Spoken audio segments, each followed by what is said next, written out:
All right. Don't eat it, Chloe. Don't eat it. Don't eat it. Honestly, yeah, I lost count on what part this is, but this is episode 9.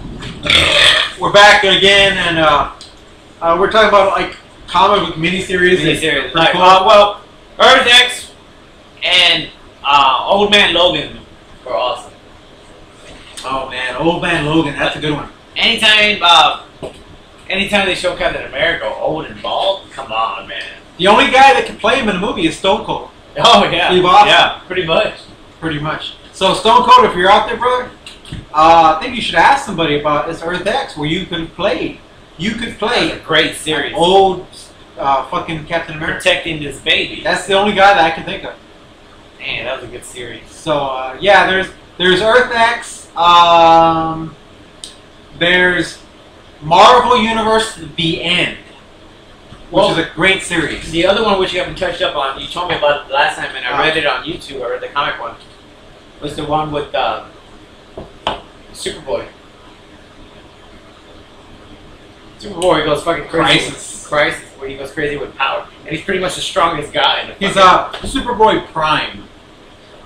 I mean, it's like, imagine Superman in his prime, obviously in his early years, and having somebody with that type of fucking influence on him to make him mad and crazy, somebody you don't want to fuck with. You could... Basically, what he is he's the Superboy from the Silver Age. Well, right? But transferred to our fan base. You're talking about Tom Wellington from Smallville. Yeah, pretty much. With ultimate power. Yeah. Well, the fan base has to know that the DC universe is so fucking complicated. Okay. And because there's so many universes. There's so many different alternate. They even have the Nazi universe. Yes, they do. If Nazis were to take over, they have the Nazi characters for that. Yeah, the DC, what they did is basically they even put the entire series of Smallville, the TV series, into its own universe. Yeah. So they allowed that to happen. Yeah, it has its own like fucking chapter in that. Any kind of like book you'll find about the DC universe. So it's like but like we said, bizarre. Logan, Old Man Logan. Yes. Did Superboy? I'm sorry, Prime. Which one was it? Yeah. Look, I've been drinking a lot, so I'm forgetting. Continue. Yeah. And the one I just told you right now, the one before that. God damn, I just had it. Old Man Logan. No, it was Old Man Logan, Superboy. Well, I'll tell them the greatest scene of Old Man Logan. Okay. Which is the opening scene. Oh yeah. Basically, what happened? Tell them who the villain was at least. Basically, what happened is that the Old Man Logan miniseries begins with the X-Men. They're hanging out the mansion. At the mansion. You got Jubilee, Gambit, and Cyclops, and all the characters are there. Tell them and we're gonna refuel. Basically, we're gonna refuel right now because Huron's gonna. I'm on a rampage. Alcohol. He's gonna go beat some skulls down there. Yeah. So Old Man Logan begins at the mansion. There's a fucking sneak attack. Every supervillain that the X-Men have ever faced show up. Magneto, Sabretooth, Mr. Sinister, Apocalypse, the Hellfire Club, Sentinels, everybody shows up. And they start battling the X-Men, right? So Wolverine, he's like goes into Berserker Rage, and he kills everybody. He starts fucking cutting heads off. He starts going into an insane rage.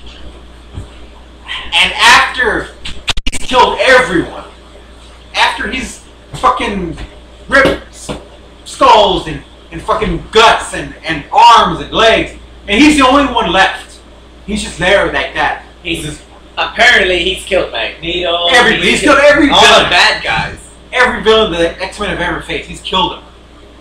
What happens? He's there with his fucking blood everywhere, guts, limbs, anything in the mansion, and he looks and he sees Jubilee with a face of horror, complete what terror. He just did, and suddenly he looks At the bodies, at the bodies. limbs, at the limbs. And it's all of the X-Men. Professor X, Cyclops, Cyclops, Gambit. Storm, Gambit, Rogue, Beast. Beast. He massacred everyone in an insane berserker rage. Well, you gotta understand, a lot of the X-Men that have their infinite power or whatever do not amount to the rage that Wolverine gets. Once he gets that, he's pretty much unstoppable. Because he can heal. Fast. And when he gets at that rage, his healing process increases. Nothing can stop him. Nothing. Pretty much. I mean, so basically, he discovers in his fucking horrible horror that the supervillains had brought in Mysterio, who was a fucking... what an asshole, man. Yeah! Mysterio, who was a fucking Spider-Man villain. Pretty much the magician or whatever. Yeah, Mysterio can create illusions. Illusionist.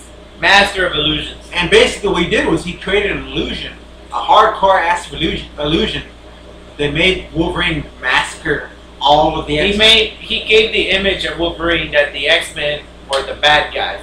So it's pretty much Loki fucking with them. And what an awesome fucking series that is. Okay, so that's just the beginning to Old Man Logan. Yeah, it's just the beginning. That's just the beginning. And then years later, yeah, they show him because he doesn't want to use his claws anymore. He just wants to fucking die already. You know, he's old. He has his gray hair. Yeah, we all know Wolverine doesn't pretty much age, but in this series they show him aged because he's pretty much like, I'm ready. I don't wanna. He's trying to live the normal life as he's trying to accept what he's done in the past. Also, it's a lot of things what he's trying to do, and it's conflict all the time with himself.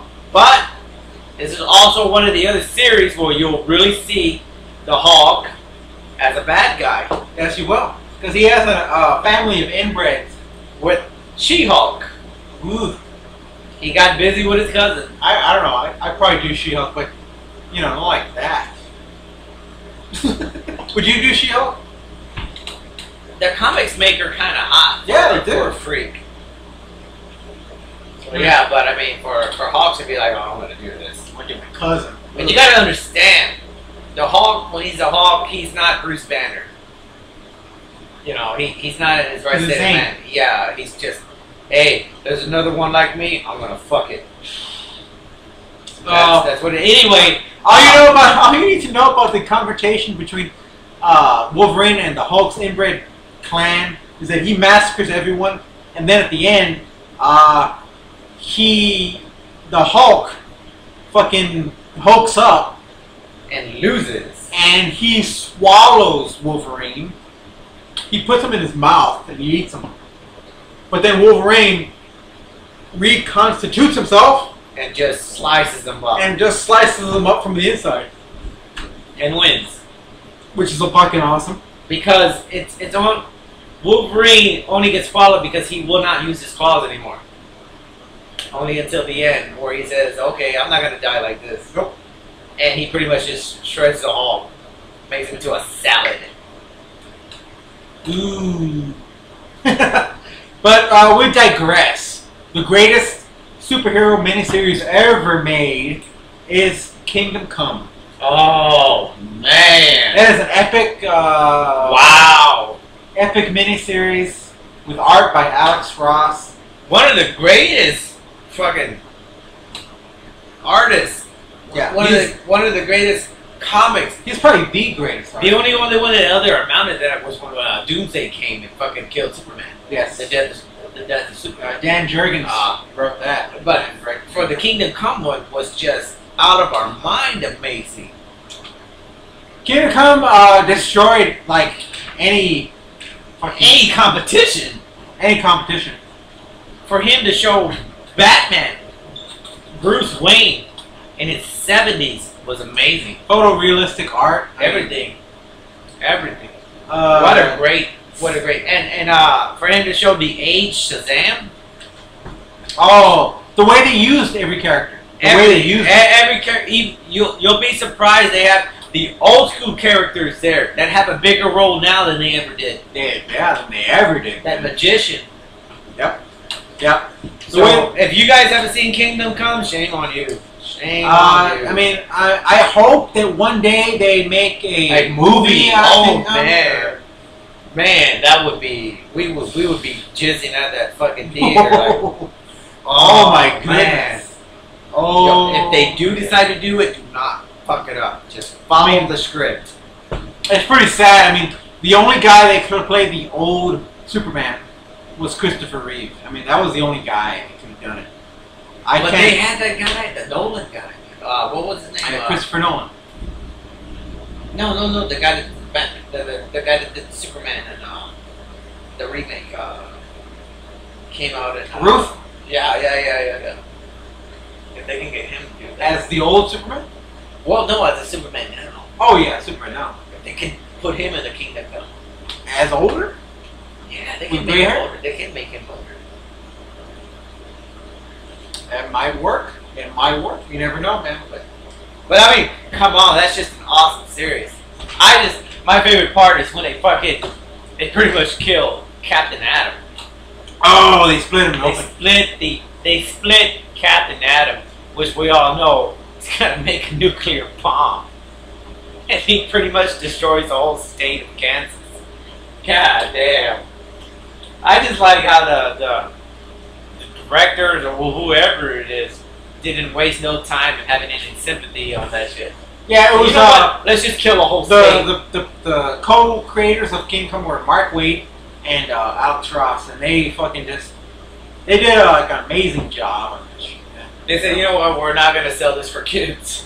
We're not. They didn't. They just went ahead and did the storyline that they wanted to do. You know, and what they did basically was they rejuvenized Captain Marvel. They did. Technically, for a lot of people out there, they don't know who Captain Marvel was. Captain Marvel is older than Superman. He's a little bit older than him. Couple of years. He even outsold him in terms of like sales of comics back in the day. We all know that Captain Marvel is the only one that can stand up to Superman. And if anybody doesn't know who Captain Marvel is, think of the word Shazam, and then you'll know who the fuck he is. He's the dude with the red costume. Okay, he's that guy. The red and gold. The red and gold. And I think what the biggest thing that Kingdom Come did was it made everybody remember who Captain Marvel was, and it showed that, oh, wait a second, Captain Marvel, man, you know, he can literally kick Superman's ass. He could kick Superman's ass. Every time they show a conflict of Superman and Marvel, who always ends up winning was Marvel. Obviously, Superman's weakness to the magic. Every time Marvel made an appearance in the Superman comics, Superman got his ass kicked by Marvel. They even, when the cartoon was around and me and Laz were watching, Superman got his ass kicked twice by Marvel. And Marvel only came in twice and still kicked his ass. It was like that was his big appearance. And in the Kingdom Come version, Superman couldn't even prevent the death of all the superheroes apparently. And the only one that stopped it was Marvel. He gave his life to stop it. Superman couldn't even do that. So Marvel was the stronger and bigger man. Of the two of them. Yeah. Of them two. So good job on Kingdom Come. I mean, that was just amazing. It's so awesome, man. Artwork-wise, plot-wise, story-wise. It is amazing, you know. It is fucking awesome, you know. I think that the battle between the two characters, like their creations, is probably more interesting than any comic. Or, like, you know, it's kind of like this. It's like what if we see the rest of the next episode? Oh! Wow! Really going to another show?